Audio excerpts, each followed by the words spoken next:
Assalamualaikum warahmatullahi wabarakatuh. Saya Nurhalisa Yunus, mahasiswa Arts University semester 8. Di sini saya akan membagikan perspektif saya, alasan kenapa Anda harus bangga menjadi mahasiswa perawat. Nah, ada satu hal yang ingin saya sampaikan kepada teman-teman semua bahwa kita harus bangga dan kita harus berbahagia karena kita menjadi mahasiswa perawat. Adakah alasan teman-teman merasa tidak percaya diri, merasa insecure dengan posisi saat ini? Tak jarang banyak sekali teman-teman di luar sana yang mengatakan bahwa kan saya masuk perawat karena disuruh orang tua. Saya masuk perawat karena gak ada jalan lain, gak punya pilihan lain dan sejuta alasan lainnya. Dan bahkan ketika sudah di tengah jalan, ada juga yang merasa bahwa dirinya salah jurusan. Wah, sayang sekali untuk statement seperti sebelumnya bahwa kenapa kita harus insecure, kenapa kita harus minder dengan profesi perawat. Kita belajar banyak, kita belajar komunikasi dalam keperawatan, kita belajar keperawatan anak, kita belajar keperawatan jiwa, kita belajar keperawatan untuk lansia. Kita semua belajar itu dari setiap cabang ilmu untuk hal-hal yang penting dalam melaksanakan asuhan keperawatan. Saya ingin bertanya sekali lagi, kenapa kita harus insecure?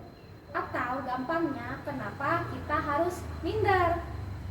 Lalu, sebagai perawat itu, kita bisa menjadi advocator, kita bisa menjadi konselor, kita bisa menjadi edukator bagi setiap masyarakat atau bahkan pasien yang kita rawat.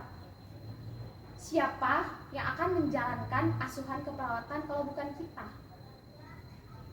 Lalu, kenapa kita berani jadi provokator? Kenapa teman-teman sekalian berani memprovokasi diri sendiri untuk merasa minder dengan jurusan pilihan kita? Beberapa hari yang lalu, saya bertemu dengan Bapak Dahlan Iskan. Ada yang tahu beliau? Ya, saya bertemu beliau dalam mimpi. Dalam mimpi beliau berpesan kepada saya, setiap orang punya jatah gagal, dan habiskan jatah gagalmu selagi masih muda.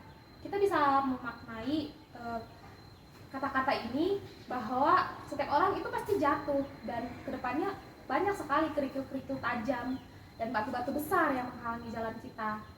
Tapi itu nggak boleh pesimis hanya karena itu kita sudah terlanjur maju. Nenek kita, Virginia Henderson, pernah berkata bahwa a nurse is the voice for those too weak to speak. Yang intinya itu, perawat adalah jembatan untuk mereka-mereka yang merasa lemah dan bahkan gak punya kemampuan untuk ngomong atau kemampuan untuk berbicara. Ada beberapa keistimewaan perawat atau keistimewaan yang bakal kita punya jika kita jadi perawat.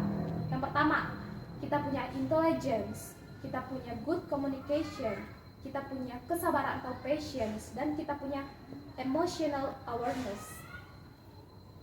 Itu semua kita dapatkan dengan menjadi seorang perawat. Teman-teman, poinnya adalah kita sebagai mahasiswa perawat harus bangga. Kita harus berani percaya diri. Dan apa? Kita harus berani untuk selalu maju ke depan. Atau dalam bahasa kerennya, life must go on. Perawat itu hebat. Perawat itu hebat dengan segala urusan kemanusiaan yang komprehensif dan holistik. Akhir kata, saya ucapkan terima kasih untuk teman-teman semua. Saya Nurhalisa Yunus. Wassalamualaikum warahmatullahi wabarakatuh. You ours? Yes, we ours.